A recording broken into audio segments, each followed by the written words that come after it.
Hi, welcome to part 1 of lecture 2 of EEE 107. In this lecture, we will be talking about the frequency domain representation of signals. As we're going to talk about how communication works, how do we transmit information, how do we shape information, how do we transmit it, it's important to review the concept of signals, as our information will be shaped into signals. The behavior of signals must be mastered, okay, before we go deeper.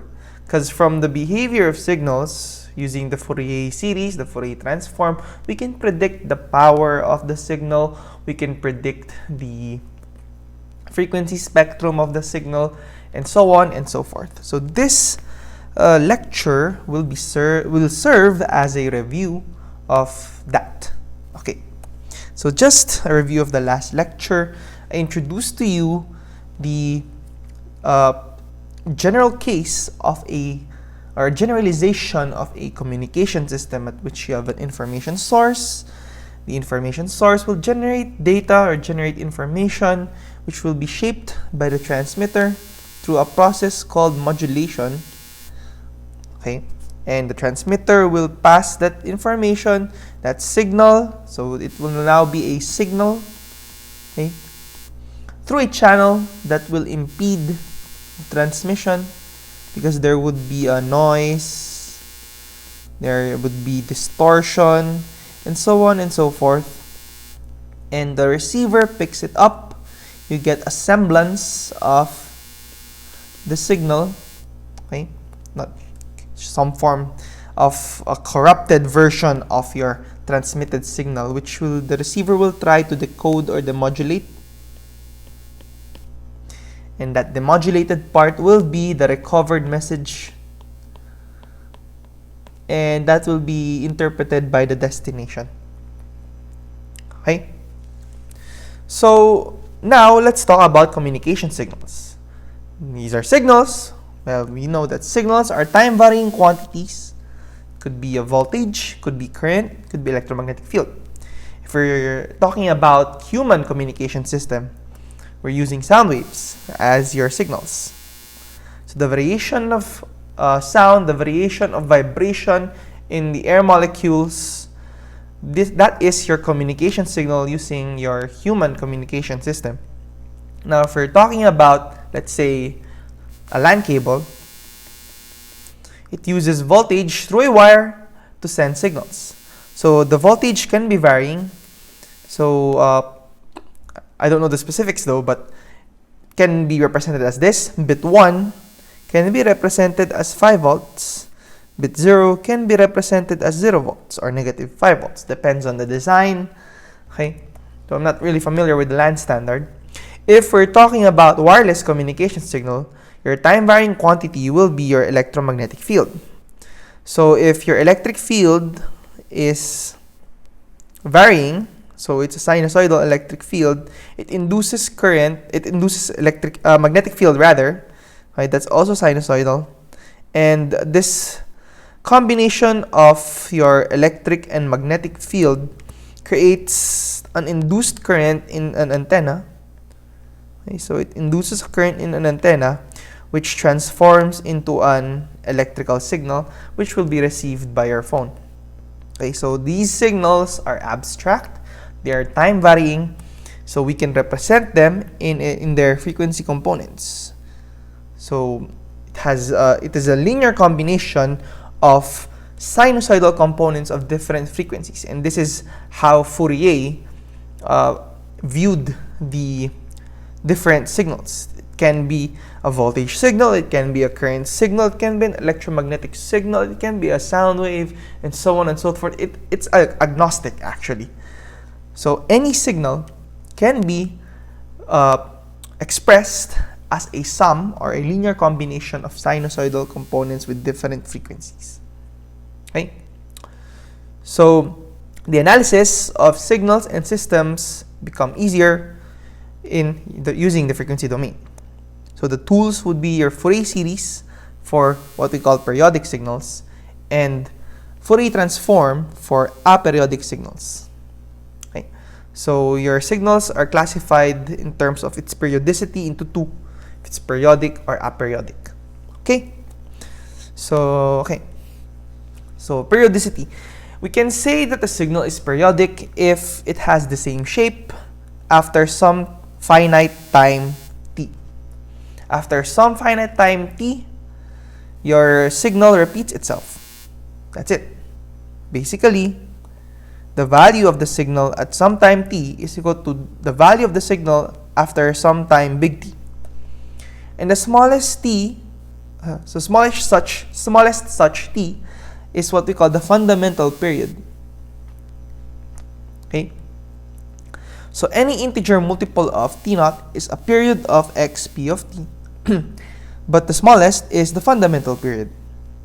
The fundamental frequency is defined as f naught, which is equal to 1 over t naught. Okay, so the reciprocal of your fundamental period is the fundamental frequency. So we already know that. So if you have a periodic signal, you can decompose it into time-varying signals. The fundamental time-varying signal is a sinusoid of a certain frequency.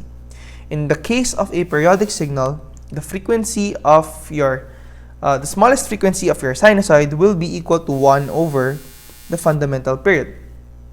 Okay, so you have different sinusoids that with different amplitudes, as you see here, that makes up the signal. If you add all these, you get the original signal as you see in your screen right here. So this signal, let's say it's x of t, and these signals right here, you call it ci of t, where I corresponds to the subscript. Sorry, not ci. Wait, we can use ci of t. Okay, so this x of t can be expressed as a summation of all those different sinusoidal signals. Okay, so that's how you express your time-varying periodic signal. Okay, so that is the Fourier series expansion or the Fourier series analysis. Okay, sorry, Fourier series synthesis rather. So it's the synthesis of all different sinusoids of different frequencies. Okay, and just a note that the frequency of your sinusoid is integer multiple of some fundamental frequency f naught.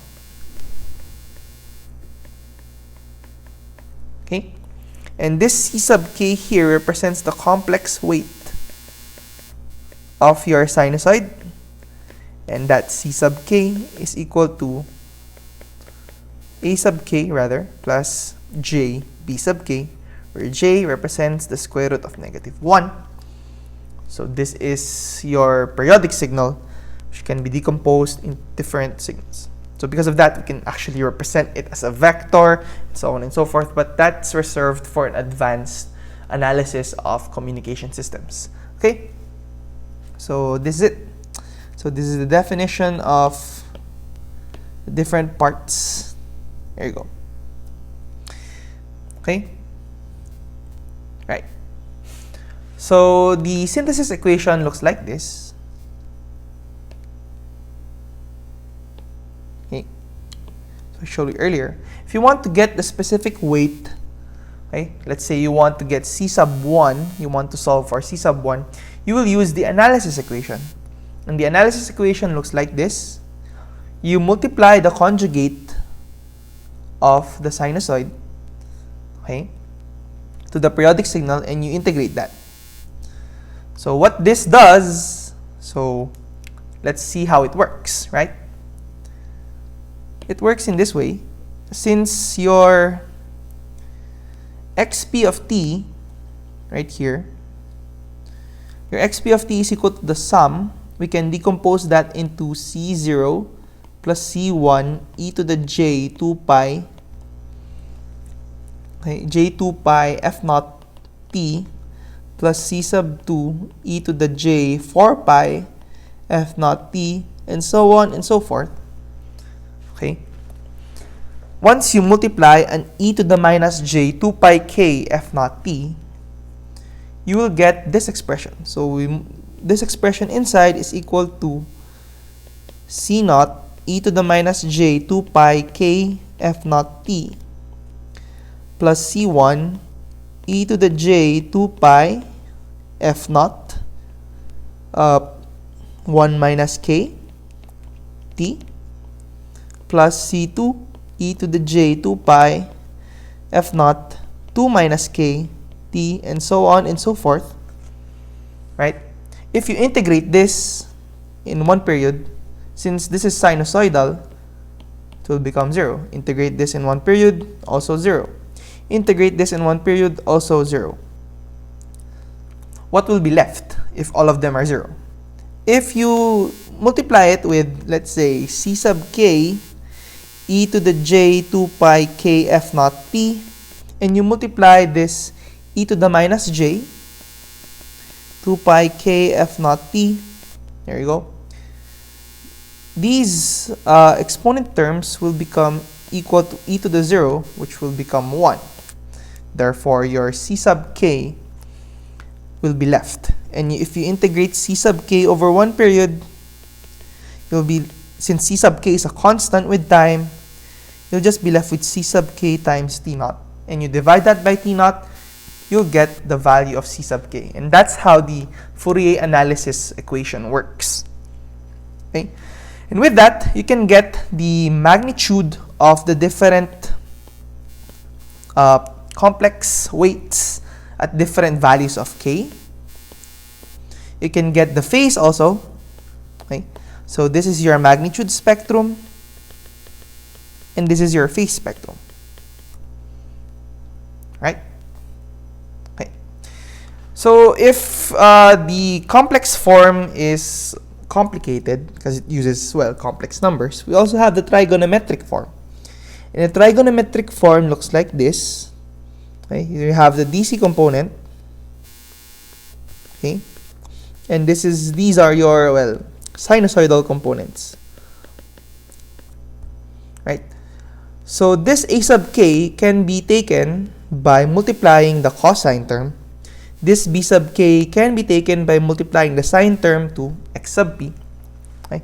And actually, we get the relation that c sub k is equal to a sub k plus j b sub k. Okay? And why are we using this trigonometric form instead of the complex form that you see here? The trigonometric form is more useful in real signals. And when we're dealing with communication signals, all communication signals are real signals. It has what we call an even component and an odd component. The even component can be extracted by using the cosine. The odd component can be extracted using the sine. And because it's a real signal, we exploit the symmetry in its magnitude and phase spectrum. The magnitude spectrum is even, as you see here, and the phase spectrum is odd. So basically, let me just clean this.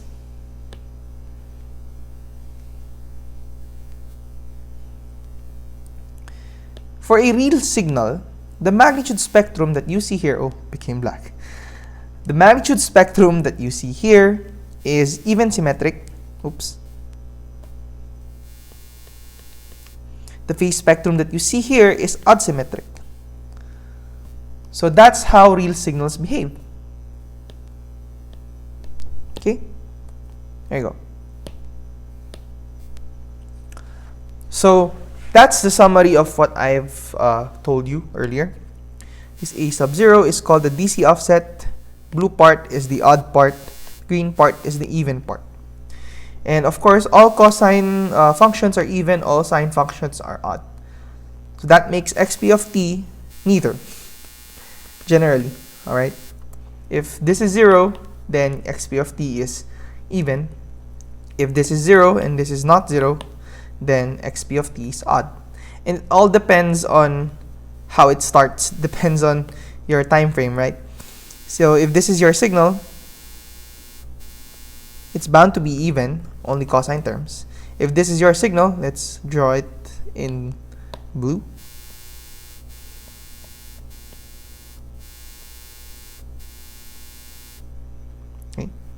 It's bound to be odd.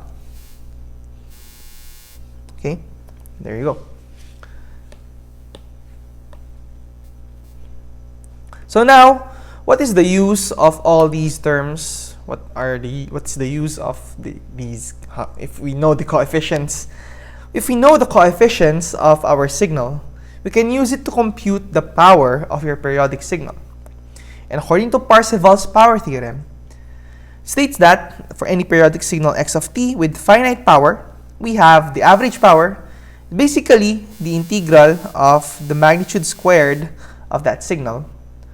And because of, if we know the complex coefficients, we can just get the weighted sum, or the sum of the square of the magnitudes of all its components. You get the average power. So instead of integrating, which is a difficult task, we'll just use the frequency domain. Okay. If this is your signal in the time domain, let's say it's a sinusoid. In the frequency domain, it's a delta function. So it's a delta function placed at some frequency f0.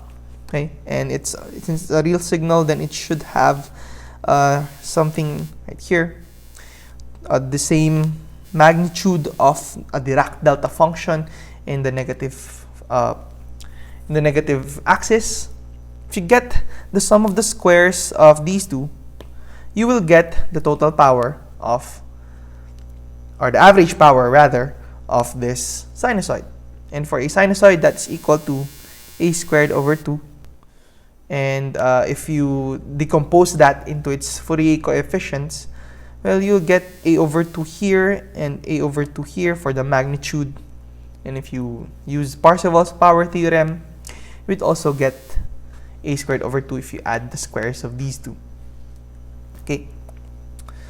So line spectra represents, well, that's what I've shown you here, represents the, as we know, the signals can be represented as a combination of sinusoids with different frequency, amplitude, and phase. The representation of your xp of t graphically, we can use what we call the line spectrum, which is composed of your magnitude spectrum and your phase spectrum. And all of these are represented as arrows, or kind of like something similar to delta functions or impulse functions. So if, let's say, you have xp of t with a cosine component at the frequency f1 and a sine component at the frequency f2, as you can see, if we assume f1 is greater than f2, then the components of sinusoid A is this, the green ones, at f1 and negative f1. The components of B would be at f2 and negative f2, as you can see here. And the phase, since we're looking at cosine here, so just a note that the reference of our phase is always with cosine. Since it's cosine here, then the phase at f1 and negative f1 is 0 degrees. For f2, we have negative 90 degrees, since the sine signal is a negative 90 degree phase shift of the cosine signal. That's why it's negative 90 here, going down. And since we're talking about an odd symmetry in our phase, then the negative f2 has a positive 90 degree phase shift. And this is how you represent the line spectra of this periodic signal. Okay. So, for an example, determine the Fourier series coefficients of the periodic signal given right here, and solve for the power contributed by the DC component of the signal. So, luckily, we can easily define the signal right here. The one period of the signal, let's call it xp of t, it's equal to some A if your t is within 0.5 tau and it's 0 otherwise. So this is one period, okay, one period of your periodic signal. How do you get the Fourier coefficient? So it's already solved here, but we can do it ourselves. So this is how you solve for the Fourier coefficients of this rectangular pulse train. C sub k, using the analysis equation, it's equal to the integral over one period. In this case, let's say it's from negative t naught over 2 to t naught over 2. That's already one period. Okay, and that is times xp of t e to the minus j 2 pi k f naught t. Okay, so that is equal to the integral from negative 0.5 tau to 0.5 tau of ae to the minus j 2 pi k f naught t dt. I forgot the dt. Add it here. So this is the integral expression. Okay. Oh, sorry, I forgot 1 over t naught outside. There you go. So to integrate this, since a is constant, we get a over t naught times the integral of e to the j 2 pi k f naught t. That's equal to e to the minus j 2 pi k f naught t over negative j 2 pi k f naught. Okay. And that is evaluated from negative 0.5 tau to 0.5 tau. And I'll leave that solution to you. The resulting equation is this. So it's enveloped by a sinc function. The sinc function is defined as this. So let's expand that. At x is equal to 0, the sinc of x is equal to 1. Okay? So that means your rectangular pulse train has a magnitude spectrum or line spectrum that looks like this. So it has different components at each integer multiple of f naught. Okay? And the maximum value is at over t naught, right here, at the middle. So to get the DC power, you'll use the at over t naught, okay? And get the square of that, you'll get the DC component of the power, or the power contribution of the DC offset of your rectangular pulse train. Okay? So that's the end of this lecture. I'll show you this demo when we will meet. Okay? So if you have any questions or comments, do not hesitate to post in the comment section below. Thank you for listening.